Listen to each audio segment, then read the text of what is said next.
হায়দ্রাবাদে ভারতের টেস্টের দ্বিতীয় দিন মিলে গেল কেপির ভবিষ্যৎবাণী। হ্যাঁ বন্ধুরা, এই কেপি কে এবং ভবিষ্যৎবাণী কি করেছিলেন বিস্তারিত আলোচনা করব। তার পূর্বে জানিয়ে রাখি, আপনারা যদি চ্যানেলে নতুন হয়ে থাকেন তো অবশ্যই সাবস্ক্রাইব করে আমাদের পাশে থাকবেন। হ্যাঁ বন্ধুরা, আসলে হায়দ্রাবাদে ভারত ইংল্যান্ড টেস্টের দ্বিতীয় দিন যশস্বী শুরু করেন 76 রানে, কিন্তু বেশিক্ষণ ক্রিজে কাটাতে পারেননি। দ্বিতীয় দিন 4 বল থেকে 80 রানে পৌঁছান তিনি।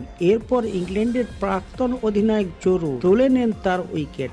মিলে যায় ইংল্যান্ডের প্রাক্তন তারকা ক্রিকেটার কেভিন পিটারসনের ভবিষ্যৎবাণী। কারণ দ্বিতীয় দিনের খেলা শুরু করার আগে তিনি বলেছিলেন, যদি জোরু বল করে তাহলে যশস্বী জয়সওয়াল 100 রান করতে পারবে না। টিম ইন্ডিয়া তরুণ তুর্কি যশস্বীর দিকে নজর ছিল সকলের। দ্বিতীয় দিনের সকালে যদি আর কিছুক্ষণ তিনি ক্রিজে থাকার সুযোগ পেতেন তাহলে ক্যারিয়ারের পঞ্চম টেস্ট দ্বিতীয় 100 রান পেয়ে যেতেন। অবশ্য দ্বিতীয় ইনিংসে ভারত মাঠে নামবে সেই সুযোগ থাকবে যশস্বীর কাছে। প্রথম ইনিংসে 108.10 স্ট্রাইক রেটে 74 বলে 80 রান করে মাঠ ছাড়েন যশস্বী। এই অনবদ্য ইনিংস যশস্বী সাজিয়েছিলেন 10টি 4 ও 3টি 6 দিয়ে। ইংল্যান্ডের প্রাক্তন অধিনায়ক কেভিন পিটারসন চেয়েছিলেন হায়দ্রাবাদে প্রথম টেস্টের দ্বিতীয় দিন সকালে বল করুক জোরু।